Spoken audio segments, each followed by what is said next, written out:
We all need first aid at some point in our lives. And most of the time we can get it because it would most likely be within your own home. But what if you don't have it? What if you don't have any band-aids with you? What if you're, say, out in the wilderness, fighting and you're lost? Well, don't fret, because in this video, we're going to be learning what to do in certain medical situations out in the wilderness. My name is Godzilla, and welcome to the video.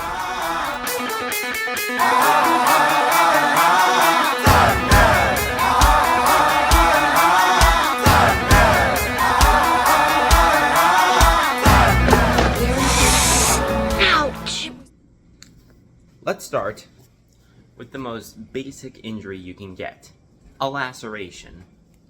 Lacerations are basically cuts, and these can be caused by simply scraping yourself, getting cut, or anything really. These injuries are super basic when it comes to dealing with them. It all has to do with pressure. To stop a bleeding laceration, take a piece of cloth, if nearby, make sure it's clean, and then put pressure on the cut. This should stop the bleeding and also keep bacteria from entering it. Next, let's learn about puncture wounds. This could be caused by anything: pokes, bites, or even stabs.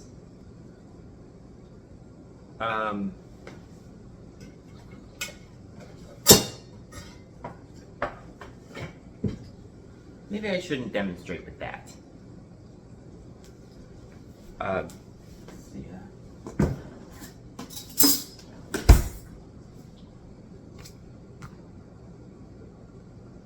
If you get stabbed, do not pull out the object that stabbed you, because it could be putting pressure on a major artery, and this would happen.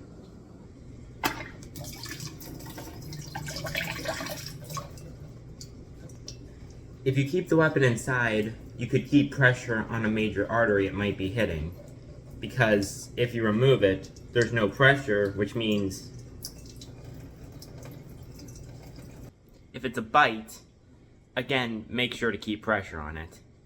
Basically, get any injury that breaks the skin, keep pressure on it.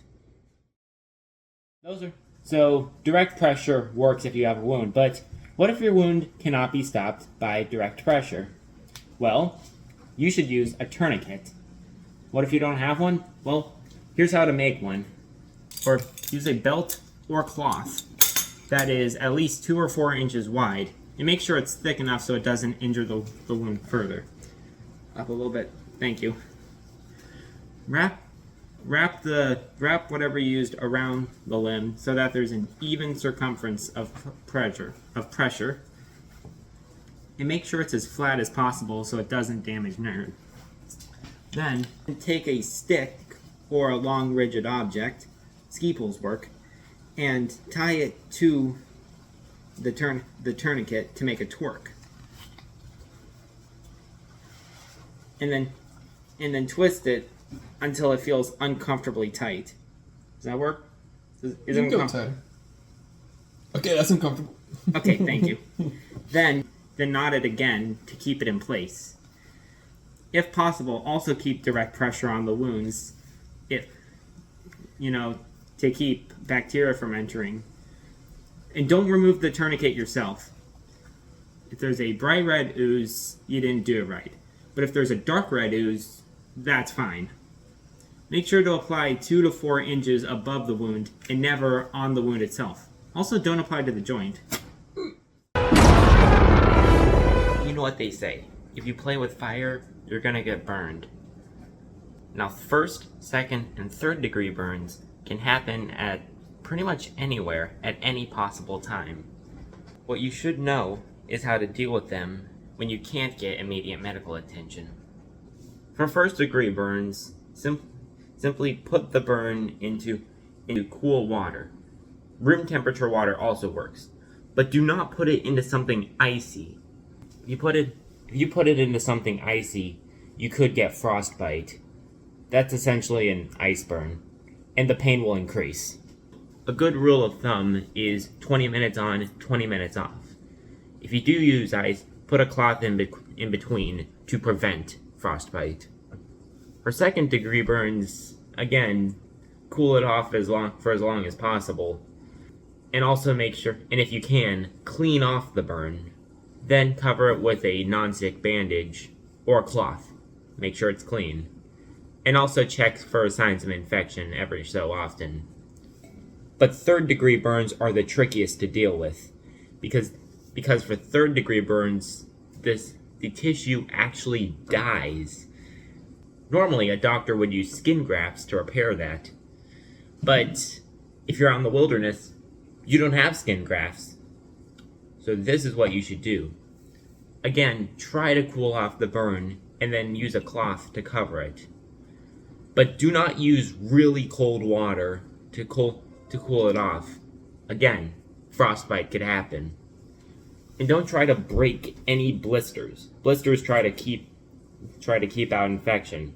And if there is clothing stuck to the burn, don't try to remove it. You're just going to rip the skin off and make it even worse. Now there are actually many different types of burns. Most common being heat, meaning thermal burns. There are also chemical burns, electrical burns, ice burns, such as frostbite. For chemical burns, make sure to wash away any chemicals that may be on you and remove any clothing that has the chemicals on it. For electrical burns, make sure to get away from what caused the burn, and also try to keep yourself grounded. A way to do this is to keep both feet on the ground and to stay away from metal things, because metal conducts electricity. If you have something made of rubber, you could use that to block electricity, because rubber is insulated from electricity. This splint is wrapped with straps to hold it. What if someone broke their arm? Well, you need to know how to make a makeshift splint. And luckily, you most likely have what you need around you.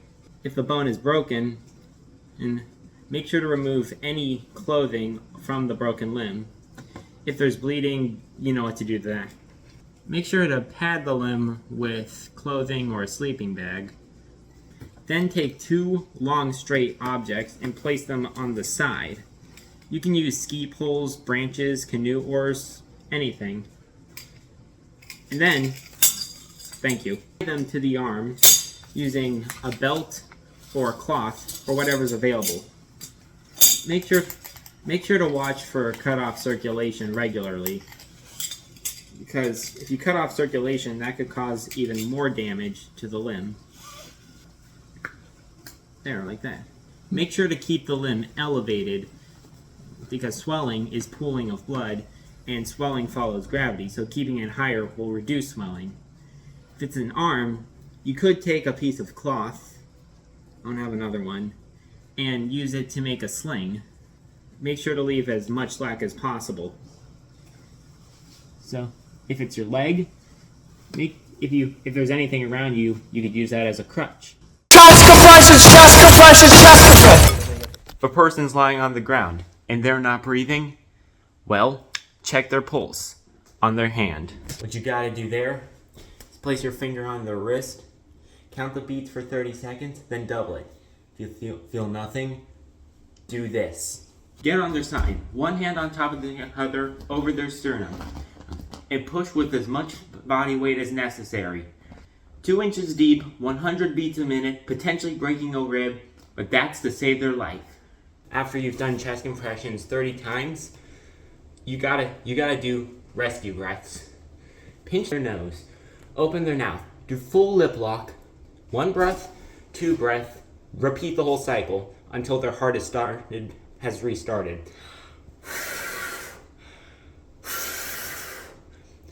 Then start chest compressions. Every 1 minute, check for a pulse. If there's no pulse, continue. If there is a pulse, however, stop doing chest compressions because that could cause the heart to flatline. Still continue rescue breaths until the person is breathing normally again or they've regained consciousness.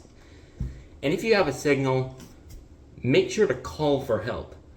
If you don't know what 100 beats a minute is, well, do it to the beat of these songs.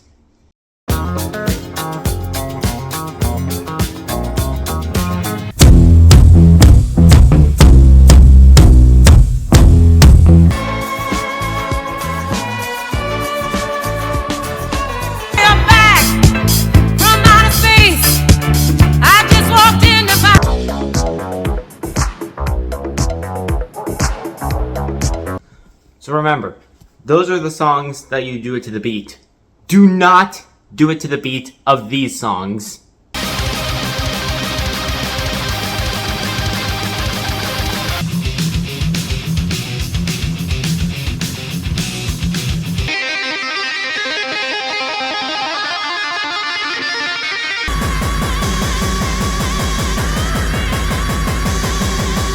Well, that's it. Now you know what to do in case you get into this emergency situation. And this can't just be used in the wilderness. It can be used anywhere. Just make sure. If there's ever an emergency situation, the first thing you should do is not panic. Panic drowns thought, and that can make the situation worse. Till next time, this has been Godzilla. Yes, this is my actual face.